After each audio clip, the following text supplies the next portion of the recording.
Hey, what's going on, everybody? Doki the Dingus, aka Wagonford here, and welcome back to Doki the Uncut.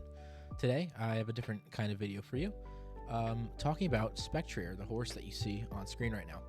Now, a lot of people, not everybody, but a lot of people seem to think that this Pokemon is a fraud.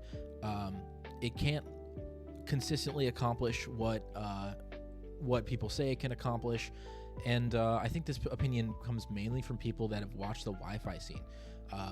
The video that inspired this one is Numnex's whatever week this was, I think week 4 of the BBL, which is an Uber's league ran by Pokeaim, or at least he has a hand in it. And he shows his distaste for Spectrier in this clip here. I'm pretty set on dropping this horse. I'm not gonna lie to you, dude. Like, it doesn't do anything for me, like, ever. I swear to God. So obviously he doesn't think that highly of Spectrier after he drafted it and experienced it for a bit. And this is not something that you would make a video about.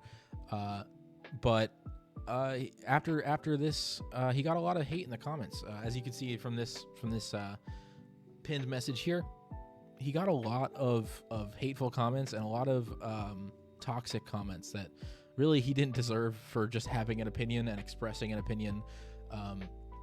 But there was a lot of people that disagreed with him. Obviously, there's going to be those people, and there's a lot of people that actually agreed with him. Armenia said Spec is definitely a fraud. The second I saw that P2, that P2, I said out loud, Spectrier ain't doing anything this battle. And then there's also people like even Shuckle King that said that Spectrier is definitely a flaw. I don't know if that means he thinks it's bad or it just doesn't fit his playstyle. But either way, some people agreed, some people disagreed. It's a pretty hot topic, I think. That goes not talked about enough. I don't. Okay, yeah. So Nexus expanded a little bit on it in the comment section. He said incorrect when someone called him out. He said incorrect. The mon is incredibly underwhelming in the format, and then goes on to say the value of points Spectrier the value of points Spectrier isn't worth the high risk moderate reward the Pokemon is. It's extremely matchup dependent. And then he goes on to talk about Ubers, which with this context actually makes his opinion way more valid. But that's not the point of this video. I think a lot of people think this in regular Paldea decks. And that's apparent because, I mean, a lot of the Pokemon that he's fighting against are in Paldea decks as well. Not really the Ubers that he's fighting against. So I just wanted to make this video because I think I have a different perspective than a lot of other people on how to use Spectrier and how to make it work correctly and why it's not a fraud. So let's get into it a little bit. And the first thing to talk about is the drafting phase. So Spectrier has probably the most significant effect on the board out of every Pokemon on it when it's legal. And I think that's very clear to a lot of people, actually. You see Spectrier and you want to draft a normal type. You don't really want to draft a normal type for any other ghosts in the format, right? The other top ghosts are Dragapult, who has its strongest stabs in its dragon typing, the Dragon Darts and Draco Meteor.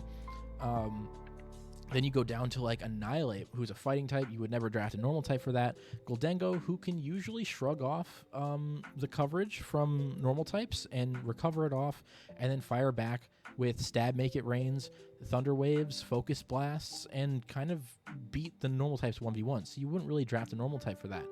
And then past that, I mean, the next best ghost types are like Ceruledge, Gengar, and like Petrunt, wherever that guy is here.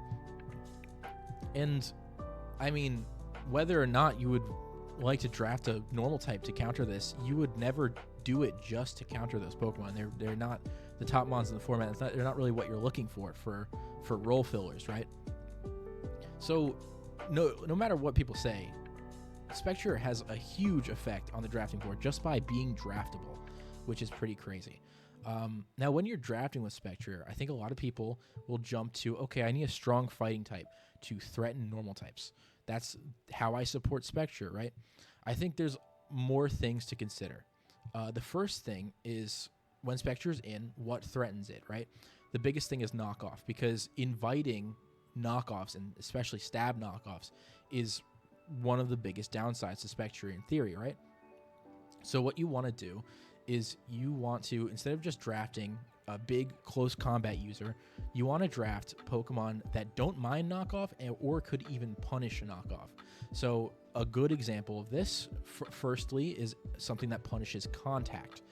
We have Garchomp here, has rough skin, can run a Rocky Helmet as well for about like 28% chip in a single turn, something like that. And then doesn't really care about knockoff for the rest of the game, and still has that rough skin damage to punish those knockoffs and chip down the dark types using it, which is important for Spectrier. And we can scroll down to the town like around here where we have value low tiers like Bellybolt that have static and don't really mind when their defensive items are knocked off and they just recover it off. And like if you're a helmet static Bellybolt, those dark types are really not going to like clicking knockoff into that Bellybolt. So those are just two examples of punishing contact. Another way that you can support Spectrier is by getting Pokemon that aren't item reliant, like Gliscor. For example, Gliscor can switch into those knockoffs, not really care if it has its Toxic Orb activated, and then use that opportunity against what's likely a physical attacker to set a round of spikes or toxic something, or set a round of rocks, right? Maybe even U-turn and pivot around. So just mitigating how effective knockoff is against you. Early game booster energy Pokemon are pretty great with Spectrier. Iron Treads, for example, and Sandy Shock. I think those are like two of the best examples. You could also say Slitherwing, but that guy's not as easy to draft, I'd say. But yeah, like booster energy Pokemon switch in on those knockoffs, only take the 65 base power version of it, and then are in position to probably launch a really strong Earthquake or Earth Power in these cases.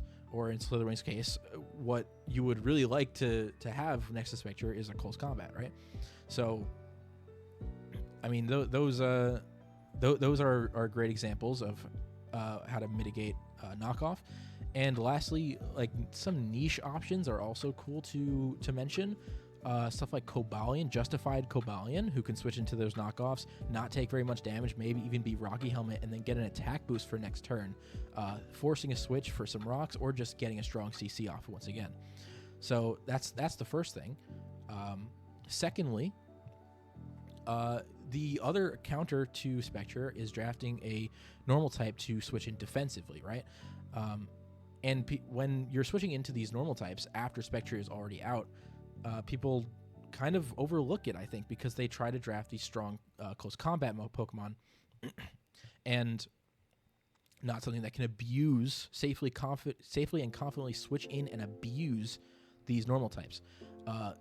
Good examples include hazard stackers, like perhaps, let's scroll down a little bit here, maybe, where's that guy? Skarmory, right? Skarmory doesn't care about the moves that normal types throw out. Not really. It can come in on them, maybe do some Rocky Helmet chip on like a Body Slam, and then use those normal types to get a free set of spikes for Spectrier later. So that's a really effective way of abusing normal types. You can make them being on the field a liability for your opponent. Momentum. So Scizor, for example, switches it on the normal types, and then the normal types have to choose between taking a really strong U-turn from Scizor, maybe taking 40 or something, probably minimum if you're banded especially, and choose between taking a huge chunk of chip on their normal type, which is meant to be checking Spectrier, or get put in the blender by Scizor and keeping the momentum in your ballpark, right? And lastly, some unguardable breakers. In some matchups, you can use those normal types to get in your breakers. Like a good example is Iron Hands. Really bulky, really fucking strong, has access to that photosynthesis attack like we were talking about, and it's immune to Body Slam para. So thinking about things like that when you're drafting Spectrier are really good. I think Spectrier and Iron Hands are an excellent pairing for that reason, right? And then another thing is you need to prioritize removal. So Spectrier gets a shit ton out of its item slot, and I think we might talk about that a little bit later, but it's really important to get removal for Spectre. Spectre can taunt hazards, but it's taunt hazards and taunt status, but it can't on switch-in block the toxic spike, right? So it being poisoned really hurts it, and it taking chip before it can even launch a move really hurts it. So it's really important that you get good removal, and especially a good poison type. Good examples of good poison types, firstly, Glamora, I think, is a really good pairing with Spectre. It's poison type and removal. It sets automatic toxic spikes for hex strategies, and it even has memento to potentially get Spectre in for a nasty plot or something of the sort, right? So Glamora is a really good pairing. Another option is Iron Moth. A really important thing when you have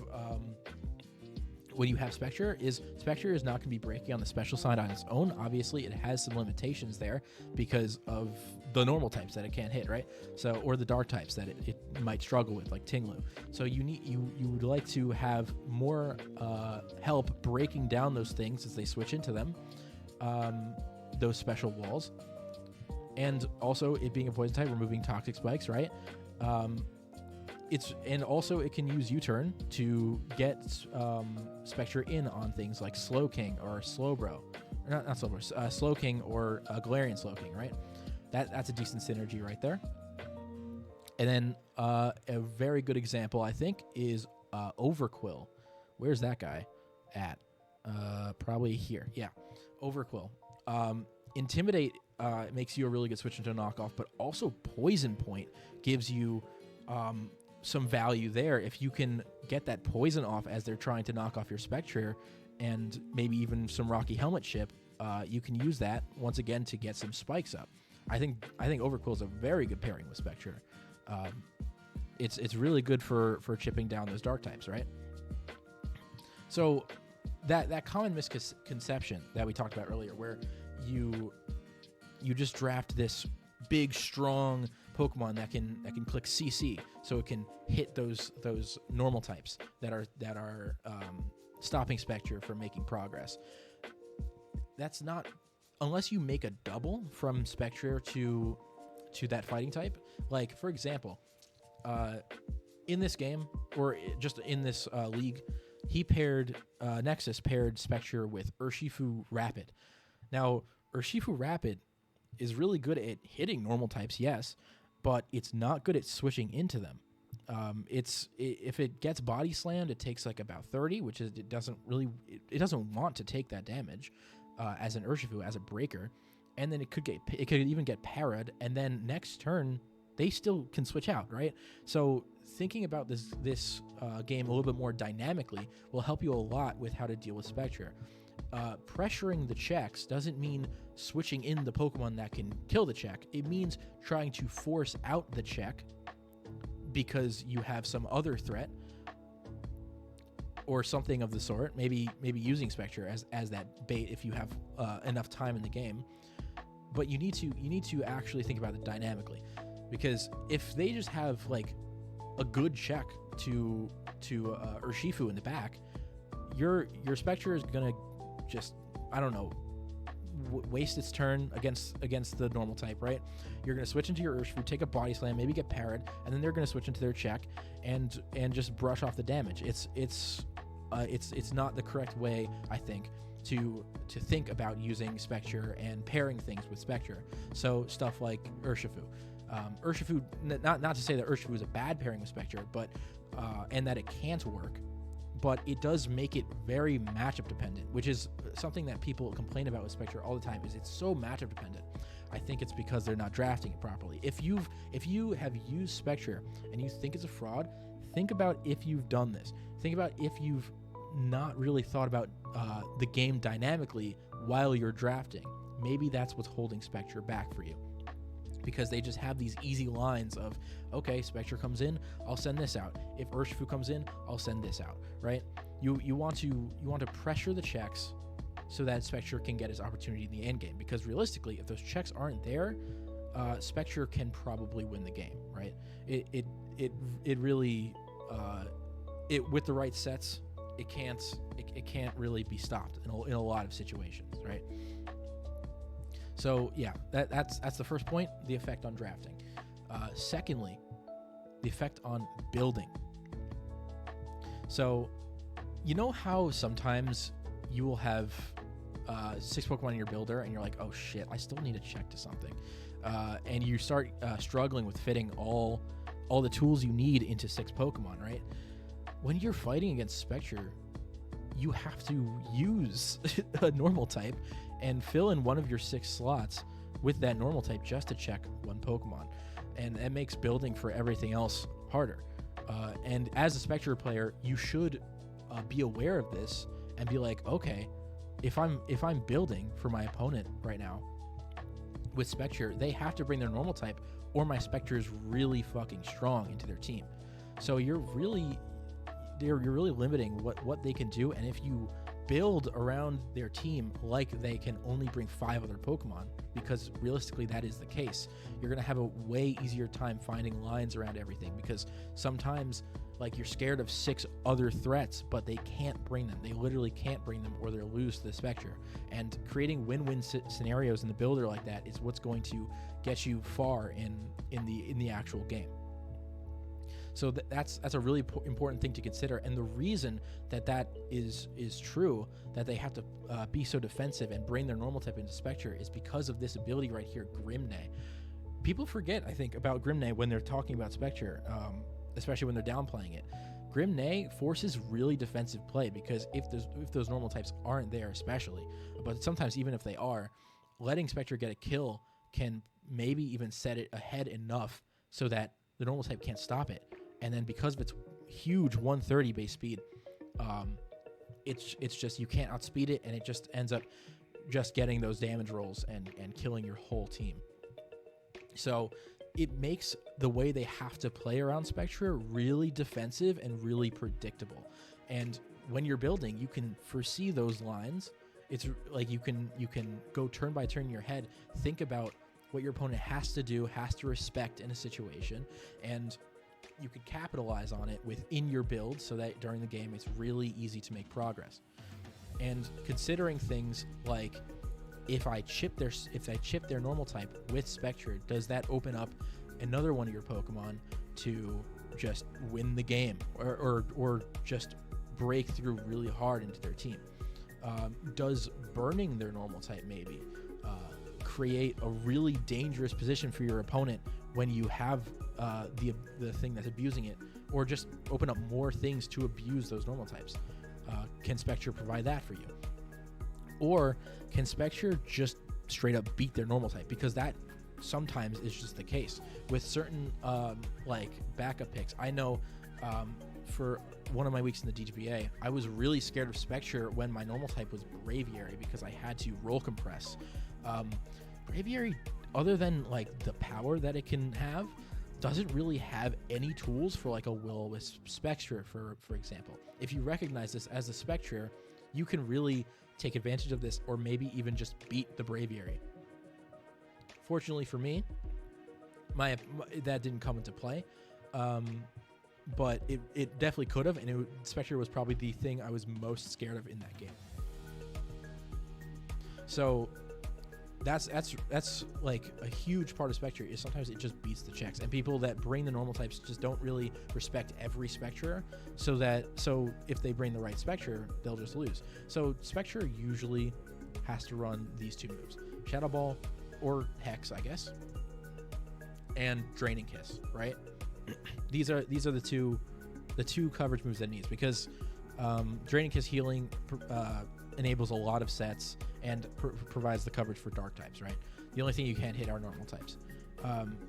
So Spectre has a lot of sets, and everybody knows like there's some variations, but I think there's a lot of variations people don't even think about when they're building against Spectre or building their Spectre. So a lot of them include Nasty Plot or Calm Mind, right? Those are like the two big setup moves, right? Okay, we'll just keep it at that. Nasty Plot or Calm Mind, right? You can pair this with a lot of different support moves, and a lot of them have different counterplay. And sometimes Nasty Plot and the difference between Nasty Plot and Calm Mind also change entirely the counterplay. So, for example, some of the obvious ones: Substitute, blocking like status, Will-O-Wisp, preventing physical attackers from doing enough damage to you until your Grimnay / your setup moves get it, so Draining Kiss just makes it unkillable, right? There's Taunt, which it gets. There's Agility, preventing Scarfers from dealing with you, or Endure Salic in that vein. But Endure is also a really good fourth move for other situations too. Maybe you just need the extra damage boost like Bataya. Maybe you need Custap for some reason. I don't know. I don't know the matchups that you're in. Pain Split is a cool one. Dealing with certain normal types, specifically Terrapagos, really hates the Calm Mind Pain Split set, right? And then there's like Resto Chesto also. That's something that you could do. And those are just the ones with Nasty Plot and Calm Mind. There's also different combinations with like Wisp and Taunt, Wisp and Substitute and Disable, which we didn't even talk about. But there's a lot of different combinations that you can have with Spectre, and some of these have very different counterplay, as you've seen. And the last thing to consider with building is trapping the opponent's item. So people complain about Spectre a lot because, like, yeah, it's really fast and strong, but its defensive typing it's just a ghost type. So if you run any Scarfer and just get it into range, you can deal with it, right? So you're dealing with, in the builder, let's think about this logically, you're dealing with a Pokemon that you know has to be Scarf to deal with the Spectre, and if it's not, then it doesn't deal with Spectre. So trap its item. So if they're Scarf, that means they're not Boots, they're not Band, they're not any other threatening item to you. So if you prepare for those Scarfers with like bulky switch-ins and hazards, so like them not being able to switch their move makes it harder to make progress, or just hazards because they can't run Boots, right? It makes it really uncomfortable. You can make them really uncomfortable to actually pilot. And if they're not Scarf, then fucking what's preventing Spectre, right? So trapping the opponent's item, honestly, with a lot of Pokemon, but Spectre especially, is really important to finding ways to restrict your opponent's gameplay. So now let's get into EVs as well. So the blessing that Spectre has here is high HP, low defense. Now, why is this important? Let me just open the calculator up a little bit here. High HP and low defenses is really good because of this, mainly because of this move right here, Draining Kiss.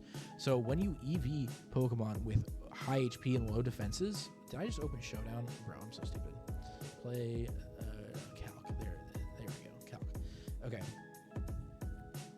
When you prepare with Pokemon that have high HP and low defenses, that means it's more impactful, way more impactful, especially for Spectre and its physical defense stat, way more impactful to invest in the defenses themselves, which in turn also doesn't clash with Draining Kiss, because raising your HP stat with next to Draining Kiss it makes Draining Kiss actually heal less in comparison to if you just raise your defenses, right?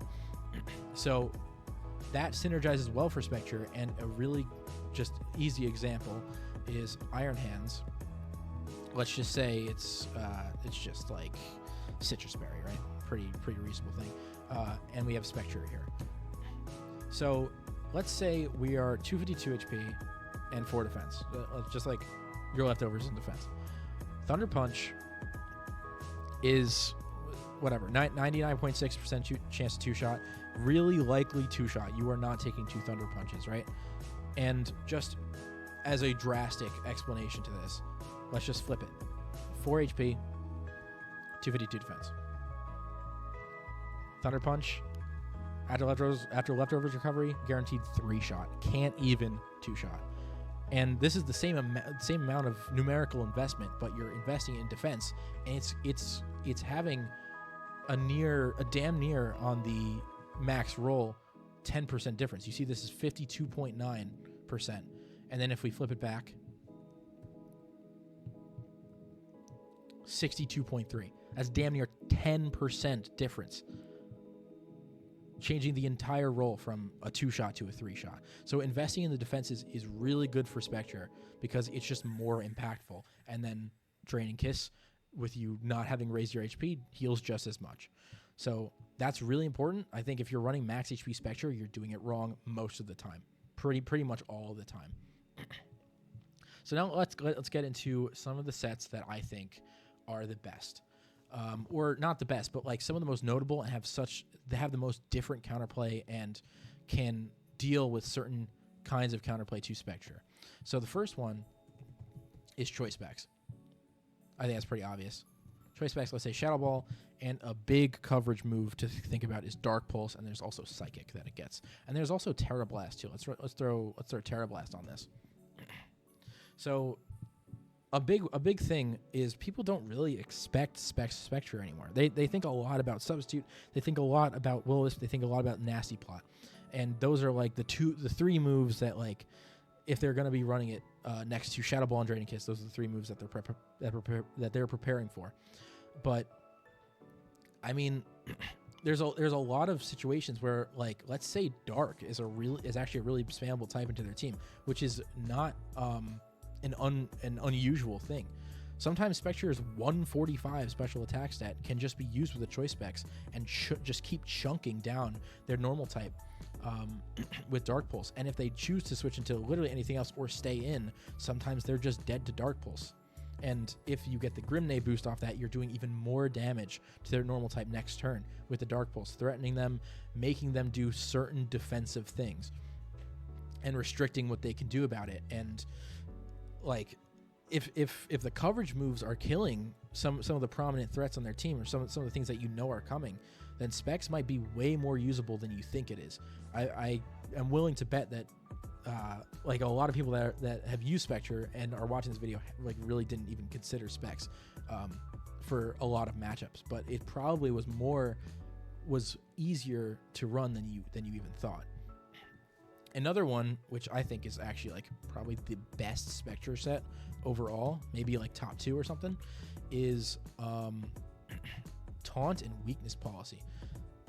And then, for example, let's say Nasty Plot, right? This is a really good answer to a lot of the really defensive Spectrier answers. So in this game, he actually ran something very similar. He ran it with Calm Mind for the Porygon 2, and he was Leftovers, not Weakness Policy. So he taunted the Porygon 2, and it did an Analytic Shadow Ball and did like 45 to the Spectre, and the Spectre really wasn't able to do enough damage to Porygon. Let's just say like it was the set in Nexus video.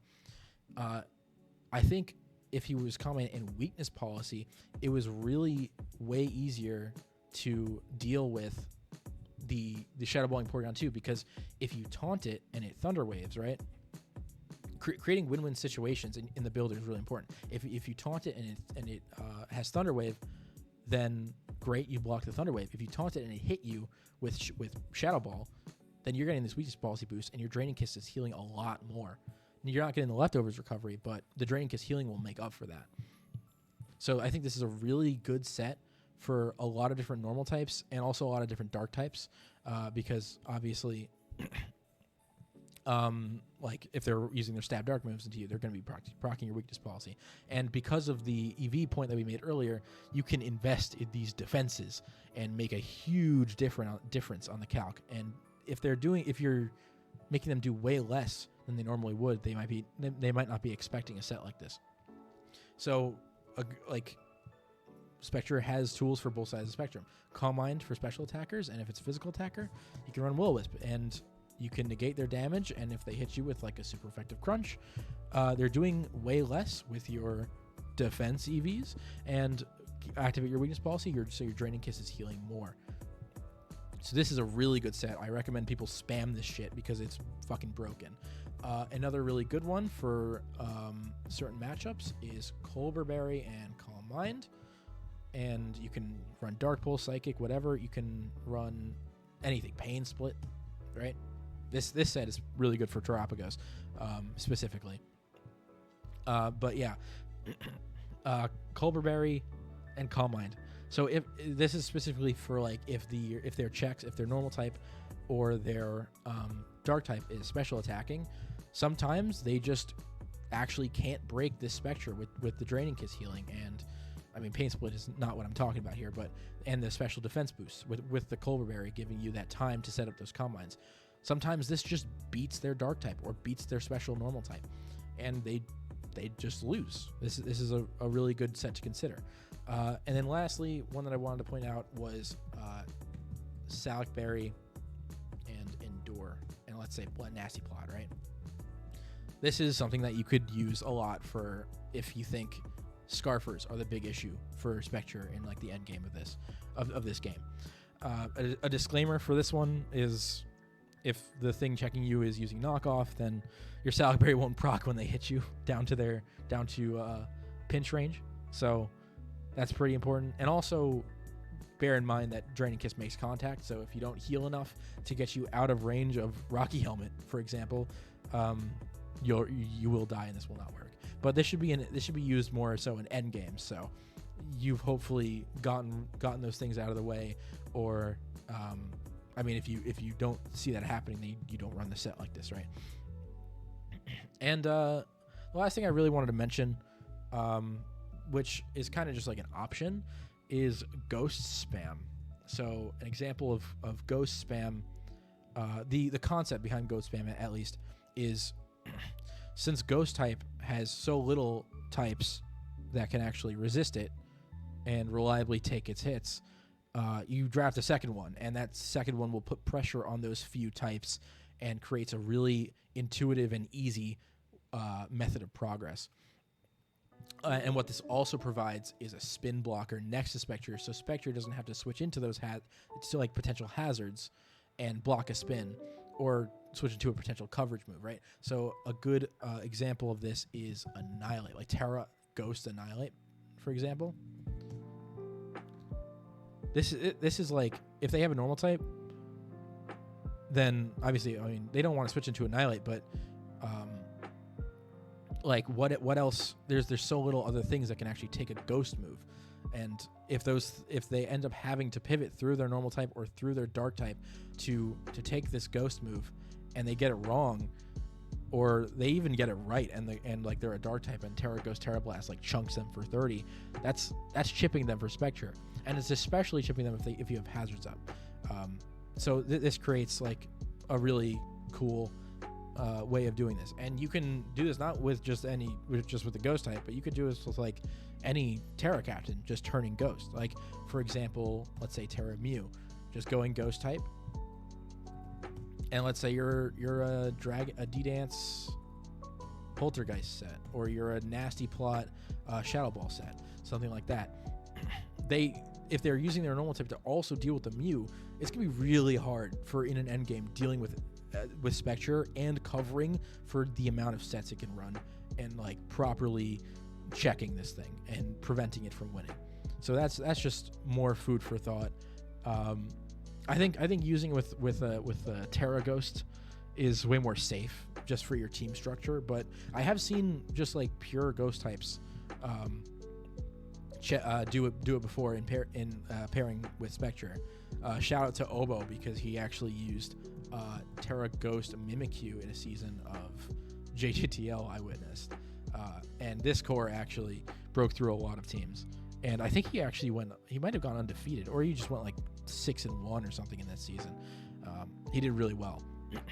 So that's my entire rant on what makes Spectre good, how to use it, and why you might be thinking it's a fraud. Because if you're not doing a lot of these things and you're just thinking like, okay, I'll draft Spectre, hopefully it'll be good, I'll just draft my Urshifu Rapid and hit those normal types with a close combat, and that doesn't work out for you in like half the matchups because they have a good switch into Urshifu Rapid as well as Spectre, then maybe consider drafting a Cobalion, or maybe consider drafting a Skarmory, or maybe a Bellibolt.